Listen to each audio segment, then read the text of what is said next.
আপনারা যদি আপনাদের ড্রাইভিং লাইসেন্স রিনিউ করতে চান, তো কীভাবে অনলাইনে খুব সহজেই ঘরে বসে আপনারা রিনিউ করবেন দেখে নিন। তো প্রথমে আপনারা গুগলে যাবেন, গুগলে গিয়ে পরিবহন সেবা আপনারা টাইপ করবেন। টাইপ করবার পরে প্রথমে যে ওয়েবসাইটটি রয়েছে জাস্ট ওয়েবসাইটের উপরে একটি ক্লিক করবেন। ক্লিক করবার পরে এখানে দেখুন ড্রাইভিং লাইসেন্সগুলো রয়েছে, জাস্ট মোড়ের উপরে একটি ক্লিক করবেন। ক্লিক করলে দেখবেন আপনাদের সামনে এরকম একটি পেজ ওপেন হয়ে গেছে এবং এখান থেকে আপনাকে আপনার ডিস্ট্রিক্ট কিন্তু এই স্টেট কিন্তু চুজ করে নিতে হবে। তো আমি এখান থেকে ওয়েস্ট বেঙ্গল চুজ করে নিলাম। চুজ করে নেওয়ার পরে দেখবেন এরকমের একটি পেজ চলে এসছে। এখানে কিন্তু আপনাকে জাস্ট এটাকে আপনি স্কিপ করবেন। স্কিপ করবার পরে এখানে দেখুন অ্যাপ্লাই ফর ড্রাইভিং লাইসেন্স, এটাতে আপনি ক্লিক করবেন না, যেহেতু আপনি রিনিউ করতে চাইছেন। সুতরাং apply for DL renewal, just এর উপরে একটি ক্লিক করবেন।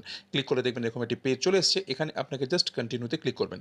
কন্টিনিউতে ক্লিক করলে এখানে আপনাকে আপনার ডিএল নাম্বার, যেটা আপনার ড্রাইভিং লাইসেন্সের নাম্বার, সেই নাম্বারটি দেবেন, আপনাদের ডেট অফ বার্থ দেবেন এবং আপনাদের ক্যাপচা দেবেন। ক্যাপচা দেওয়ার পরে এখানে জাস্ট ক্লিক করবেন। ক্লিক করবার পরে এই যে গেট ডিএল ডিটেলস, জাস্ট এর উপরে একটি ক্লিক করলে আপনাদের পুরো ডিটেলস চলে আসবে। ওখান থেকে আপনারা অ্যাপ্লাই করতে